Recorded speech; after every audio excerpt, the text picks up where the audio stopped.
시청자 여러분 안녕하십니까? BOA 모닝뉴스 시작합니다. 북한이 노동당 설립 기념일을 맞아 전람회 형식으로 첨단 무기들을 한자리에 모아놓고 무력 시위를 벌였습니다. 김정은 국무위원장은 미국과 한국이 주적이 아니라면서도 국방력 강화를 거듭 강조했는데 전문가들은 대미 협상 여지를 남겨놓으면서 핵무력 증강을 지속하겠다는 의지를 표명한 것으로 분석했습니다. 첫 소식 박형주 기자가 보도합니다. 북한이 노동당 창건 76주년을 맞아 최신 무기를 선보이는 국방발전 전람회를 열었습니다. 전람회에는 신형 대륙간 탄도미사일 ICBM 화성 16형과 잠수함 발사 탄도미사일 SLBM 북극성 5 시톳형, 극초음속 미사일 화성 8형, 신형 단거리 탄도미사일 등이 전시됐습니다. 김정은 국무위원장은 전람회 연설에서 한반도에 조성된 불안정한 현 정세 하에서 그에 상응한 군사력을 부단히 키우는 게 지상 책무라고 강조했다고 조선중앙통신 등 북한 관영 매체들이 보도했습니다. 이들 보도에 따르면 김 위원장은 미국에 대해 한반도 정세 불안정의 근원이라면서 최근 들어 북한에 적대적이지 않다는 신호를 발신하고 있지만 적대적이지 않다고 믿을 수 있는 행동적 근거는 하나도 없다고 주장했습니다. 또 한국에 대해서는 군비 현대화 명분으로 대북 억지력을 내세우면서 자신들의 무기 개발을 도발로 규정하는 것은 강도적인 이중적 태도로 유감이라면서 앞으로 자위적 권리를 훼손시키려 할 경우 결코 용납 않고 강력한 행동으로 맞설 것이라고 경고했습니다. 김 위원장은 그러면서 주적은 전쟁 그 자체이지 미국이나 한국 등 특정 국가 또는 세력이 아니라면서 한국을 겨냥해 국방력을 강화하는 게 아니며 동족끼리 무장을 사용하는 끔찍한 역사는 되풀이되지 말아야 한다고 말했다고 북한 매체들이 전했습니다.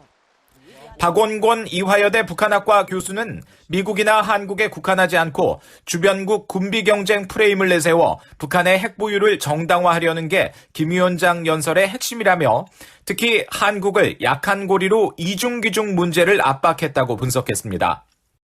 한국이 문제 제기를 안 하는 것이 굉장히 중요하죠. 왜냐하면 한국이 북한의 위협에 가장 직접적으로 노출된 국가 아닙니까? 근데 한국이 문제 제기를 하지 않는다라는 것은 북한의 그런 핵 개발에 대해서 국제사회에서 목소리를 높이기가 어려워지는 상황이 오는 거거든요. 북한이 저는 그걸 노리고 있습니다. 김 위원장이 협상 여지를 주면서도 전람회를 통해 핵무력 증강 의지를 동시에 보여줬다는 지적도 나옵니다. 일단 협상의 의지는 분명히 보이는 거고요. 그러나 전람회를 통해서 북한은 사실은 단거리에서부터 중거리, 장거리까지 각종 탄도미사일에 모두 핵탄두 탑재가 가능하다는 식별 표시를 의도적으로 노출을 했습니다. 그렇게 본다 그러면 미국에게 지금 대화는 하겠지만 본인들이 원하는 결과가 얻어지지 않으면 핵무력을 고도화하겠다라는 얘기를 좀 하고 있는 거고요. 김진무 숙명여대 교수는 북한이 열병식 대신 이례적으로 국방전람회를 개최한 것은 국제사회에서 통용되는 행사라는 점에서 자신들의 무기 개발이 정상적인 자위력 강화 차원의 활동임을 부각시키려는 계산된 조치라고 분석했습니다. BOA 뉴스 박형주입니다. 기시다 후미오 일본 총리가 북한의 최근 극초음속 미사일 발사 발표와 관련해 적기지 공격 능력 보유에 대해 다양한 관점에서 검토해가고 싶다는 입장을 밝혔습니다.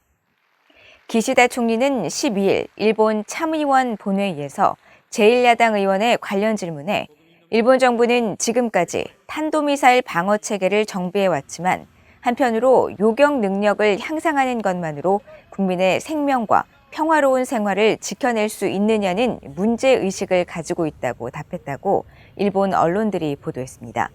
그러면서 북한을 겨냥해 최근 일본 주변에서는 극초음속 활공 무기와 변칙 궤도로 비행하는 미사일 개발이 진행되고 있는 것으로 보인다면서 그런 상황에 근거해 정부로서는 더 효과적인 조치를 포함해 미사일 방어 능력에 대해 다양한 관점에서 검토하고 싶다고 말했습니다. 적기지 공격 능력은 적국의 미사일 발사 기지 등을 공격하는 원거리 정밀 타격 수단 등의 보유를 의미하는 것으로 일본은 전임 아베 신조 내각 때부터 이에 대한 필요성에 대해 본격적인 논의를 진행한 것으로 알려졌습니다. 오는 14일 일본 도쿄에서 제1 한인 북송사업 피해자들의 손해배상 청구 소송 재판이 열립니다. 일본 법원은 이 재판에 김정은 북한 국무위원장의 법정 출석을 명령했는데 김 위원장의 출석 가능성은 없지만 북한 정권이 자행한 인권 탄압에 대한 국제사회의 책임 규명 노력 차원에서 상징성이 큽니다. 조은정 기자가 보도합니다. 제1한인 북송사업 피해자들이 북한 정부를 상대로 제기한 손해배상 청구 소송 첫 재판의 구두 변론이 오는 14일 일본 도쿄 지방법원에서 열립니다. 이 소송은 1959년에서 1984년까지 북한 정권이 벌인 제1한인 북송 사업으로 북한에 갔다가 탈출해 일본으로 돌아온 제1한인 피해자와 가족 5명이 지난 2018년 북한 정부를 상대로 제기한 것으로 3년 만에 처음 재판이 열리는 것입니다. 원고 측은 북한 정부가 북한을 지상 낙원으로 속여 제1한인 가족을 귀국하도록 유인한 뒤 북한에서 굶주리게 했을 뿐 아니라 신분 차별, 이동의 자유 제한 등 가장 기본적인 인권까지 침해했다며 손해배상으로 1인당 1억엔, 미화 90만 달러를 청구했습니다. 소송을 주도한 올해 79살의 가와사키 에이코 씨는 앞서 VOA에 배상 액수보다 북한 내 책임자들에게 실질적인 법적 처벌이 내려지길 바란다고 밝혔습니다. 인권을 무시하고 사람의 자유를 짓밟고 한 대상은 개인이든 국가든 법으로 처리돼야 된다고 생각하고 있어요. 1억 원의 돈이 문제가 아니에요. 이 재판을 통해서 아무리 막강한 권력이나 독재자가 할지라도 법에 의해서 꼭 처벌을 받아야 한다는 걸 온 세상에 알리자는 것. 이 소송은 북송 사업과 관련해 북한 정부의 책임을 따지는 일본 내의 첫 민사 재판으로 미국 내 인권 전문가들도 일본 법원이 어떤 판결을 내릴지 주목하고 있습니다. The significance of the latest case to be brought up in a Japanese court, it's a civil case, of course, is that there is responsibility for committing grave human rights abuses and crimes against humanity, and responsibility pursuant to the Nuremberg principles goes all the way up the chain of command, all the way up to Kim Jong-un. 뉴욕에 본부를 둔 국제인권단체 휴먼 라이츠 워치도 지난주 성명을 내고 일본 정부와 국제사회에 적극적인 관심을 촉구했습니다. 도쿄지방법원은 지난달 16일 공시 송달 절차를 거쳐 김정은 국무위원장의 법정 출석을 명령했지만 김 위원장이 재판에 출석하거나 배상금을 낼 가능성이 사실상 전무합니다. 일본 언론은 재판부가 첫 변론기 이래 원고 5명을 상대로 한 신문을 거쳐 당일 변론을 끝낸 뒤 추가 절차 없이 판결을 선고할 가능성이 있다고 전망했습니다. VOA 뉴스 조은정입니다. 영국의 세계적인 사전이 최근 한국 대중문화의 국제적 위상을 반영해 이 오빠 등 한국어 단어 26개를 새로 추가했습니다.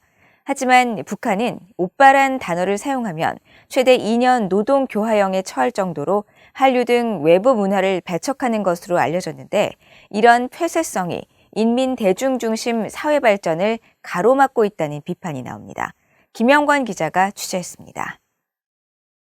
1884년부터 출판된 영국의 세계적인 옥스퍼드 영어사전 홈페이지입니다. 11세기부터 현재까지 영어권에서 사용한 60만 개 이상의 단어와 의미, 변천사를 보여주는 이 사전이 최근 한국어 단어 26개를 새로 추가했다고 밝혔습니다. 오빠, 대박, 먹방에서부터 K-드라마, 한국식 영어 표현인 스킨십, 파이팅 등 음식과 음악, 전통, 대중문화 용어들이 대거 포함됐습니다. 옥스퍼드 영어사전 측은 우리 모두 한류, 즉 코리안 웨이브의 정점을 달리고 있다면서 이것은 영화, 음악, 패션뿐 아니라 언어에서도 느낄 수 있다고 설명했습니다. 영국의 BBC와 미국의 CNN 등 주요 매체들은 이 소식을 전하면서 세계적인 K-팝 그룹인 방탄소년단 BTS, 미국 아카데미 작품상을 받은 영화 기생충, 최근 전 세계 드라마 팬을 사로잡은 오징어 게임 등 한국 문화 열풍이 이제 세계적인 사전에까지 도달했다고 평가했습니다. 유럽 출신으로 한국어 등 4개 국어를 구사하는 그레그 스칼라투 북한 인권위원회 사무총장은 8일 VOA에 옥스퍼드 영어사전의 한류 용어 추가 등재는 개방과 교류가 경제 발전과 영향력으로 이어지는 것이라고 말했습니다. 한국은 이제는 선진국으로 인정할 수밖에 없죠. 개방적이고 많이 발전해온 한국이 외래어를 많이 받아들였지만 이제는 한국어는 다른 나라에서 외래어가 되고 있는 것입니다. 그만큼 열린 세상, 문화 교류, 그게 한국의 경제, 사회, 정치 발전 수준을 반영하는 것입니다. 하지만 북한은 세계에서 사실상 유일하게 이런 한류 등 외래문화 접근을 중대범죄로 여기면서 처벌을 강화해 국제사회에서 비판이 거세지고 있습니다. 세계 300여 개 단체가 연대한 40개 시민사회단체들은 지난 10일 북한 노동당 설립 76주년을 맞아 유엔 회원국들에 보낸 공개 소환에서 북한 지도부가 반동사상 문화 배격법 제정 등으로 외래문화를 범죄화하고 있다고 비판했습니다. 실제로 한국 국가정보원은 지난 7월 국회 보고에서 김정은 위원장의 지시로 북한 지도부가 청년 옷차림과 남한식 말투, 언행을 집중 단속하고 있다며 남편이나 남친 등을 오빠로 부르는 등 한국식 말투를 쓰다 걸리면 혁명의 원수로 낙인 찍혀 최대 2년의 노동교화형에 처한다고 밝힌 바 있습니다. 영국 등 외국에 사는 탈북민들은 이에 대해 어처구니 없다는 반응을 보이고 있습니다. 많이 화가 나고 이런 어이가 없고 상당히 BTS라고 하면 모르는 사람이 없습니다. 영국에서 거의 없고 그리고 파라사이트 영화도 그렇고 오징어 게임도 마찬가지고 전 세계적으로 북한이 딱 하나일 것 같아. 그런 말을 언급한다고 감옥에 보내는 나라는. 그리고 진짜 그런 나라가 지구상에 존재하냐고 이런 질문까지 하고 있습니다. 영국 친구들은. 탈북민과 인권단체들은 또 김정은 위원장이 K-팝을 악성 암으로 규정했다는 뉴욕타임스 보도를 지적하며 본인은 지난 2018년 한국의 여성 K-팝 그룹인 레드벨벳의 평양 공연 때 일정을 바꾸면서까지 공연을 보고 이들과 악수까지 했으면서 암으로 규정하는 건 매우 위선적 행태라고 비판했습니다. 그러면서 북한 지도부가 진정한 인민 대중 중심 사회를 실현하려면 비사회주의 척결이 아닌 외래문화 수용 등 개방을 통해 발전을 시도해야 한다고 강조했습니다. BA 뉴스 김영권입니다. 영국 주재 북한 대사관 공사 출신인 한국의 제1야당 국민의힘 소속 태영호 의원은 한국 정부의 유엔의 북한 인권 결의안 제안국 참여를 촉구했습니다. 태영호 의원은 11일 뉴욕 유엔 주재 한국 대표부에 대한 국정감사에서 한국 정부가 3년 연속 유엔 북한 인권 결의안 제안국에 불참한 것과 관련해 2014년 12월 당시 오준 유엔 주재 한국 대사가 북한 주민의 인권 문제는 남의 문제가 아니라 대한민국의 인권 문제라고 강조한 사례를 언급하면서 한국 정부의 북한 인권 결의안 제안국 참여를 촉구했습니다. 주미 한국 공관 국정감사를 위해 미국을 방문한 태 의원은 11일 한국 연합뉴스와의 인터뷰에서 한국은 이제 선진국이라면서 보편적 인권을 지키는 것이 선진국의 가장 중요하고 상징적인 문제라고 지적하고 한국의 가장 중요한 인권 사항 가운데 하나가 바로 북한 인권이라고 강조했습니다. 이어 우리는 보편적 인권 차원에서 북한 주민의 정치, 사회적 권리와 경제, 문화적 권리를 동시에 이끌고 나가야 한다면서 정권에 따라 북한 인권 문제에 대해 좌우 편향을 범하면 안 되며 항상 북한 인권 문제에 대해 보편적이고 일관적인 입장을 유지하는 게 가장 중요하다고 말했습니다. 한국 사단법인인 북한인권정보센터가 북한 인권 개선을 위한 전문 인력 양성을 목표로 인권 장학회를 출범했습니다.